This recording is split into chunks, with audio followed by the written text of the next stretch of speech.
ସ୍ୱାଧୀନତା ଦିବସ ଭାଷଣ।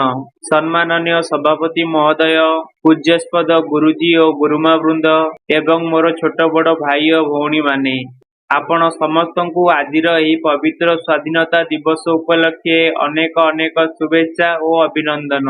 ଆଜି ଆମ ଦେଶ ଆନନ୍ଦ ଓ ଉଲ୍ଲାସରେ ସ୍ୱାଧୀନତାର ମହୋତ୍ସବ ପାଳନ କରୁଛି। ଏହିପରି ଏକ ଶୁଭ ମୁହୂର୍ତ୍ତରେ ମୋତେ କିଛି କହିବାର ସୁଯୋଗ ଦେଇଥିବାରୁ ମୁଁ ଆପଣମାନଙ୍କୁ ଧନ୍ୟବାଦ ଜଣାଉଛି। ଆଜି ହେଉଛି ଅଗଷ୍ଟ ମାସ 15 ତାରିଖ। ଏହି ଦିନ ଆମ ଦେଶ ଭାରତ ପରାଧୀନର ଅନ୍ଧକାରରୁ ମୁକ୍ତ ହୋଇ ସ୍ୱାଧୀନ ହୋଇଥିଲା।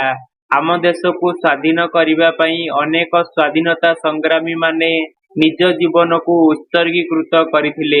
ଏହି ବୀର ନେତା ଓ ଶହୀଦମାନଙ୍କୁ ଯଥୋଚିତ ସମ୍ମାନ ଦେବା ସହ ଏକ କଷ୍ଟଲବ୍ଧ ସ୍ୱାଧୀନତାକୁ ବଞ୍ଚାଇ ରଖିବା ଆମର ପରମ କର୍ତ୍ତବ୍ୟ ଅଟେ। ମହାତ୍ମା ଗାନ୍ଧୀ, ଜବାହରଲାଲ ନେହେରୁ ଓ ଲାଲ ବାହାଦୁର ଶାସ୍ତ୍ରୀ ଏବଂ ଅନେକ ସ୍ୱାଧୀନତା ସଂଗ୍ରାମୀମାନେ ଦେଶ ପାଇଁ ଦେଖିଥିବା ସ୍ୱପ୍ନକୁ ପୂରା କରିପାରିଲେ, ତାହା ତାଙ୍କ ପାଇଁ ହେବ ଆମର ଗଭୀର ଶ୍ରଦ୍ଧାଞ୍ଜଳି।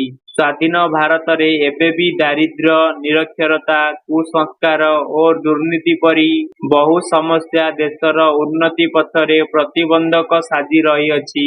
ଜାତି, ଧର୍ମ ଓ ବର୍ଣ୍ଣର ଭେଦଭାବକୁ ଭୁଲି ଆମେ ଏକଜୁଟ ହୋଇ ଏହାକୁ ଦୂର କରିବାର ପ୍ରୟାସ କରିବା ଆମର ପରମ କର୍ତ୍ତବ୍ୟ ହେବା ଉଚିତ। ଦେଶ ଜନନୀର ସେବା ହିଁ ପରମ ଧର୍ମ। ଏହାକୁ ପ୍ରତ୍ୟେକ ନାଗରିକ ବୁଝିପାରିଲେ ସମଗ୍ର ବିଶ୍ୱରେ ଆମେ ଭାରତକୁ ଏକ ଶ୍ରେଷ୍ଠ ରାଷ୍ଟ୍ର ରୂପେ ଛିଡ଼ା କରାଇପାରିବା। ଏମିତି ଏକ ବିଶ୍ୱାସ ସହ ମୋର ବକ୍ତବ୍ୟକୁ ମୁଁ ଏଇଠି ବିରାମ ଦେବାକୁ ଚାହିଁବି।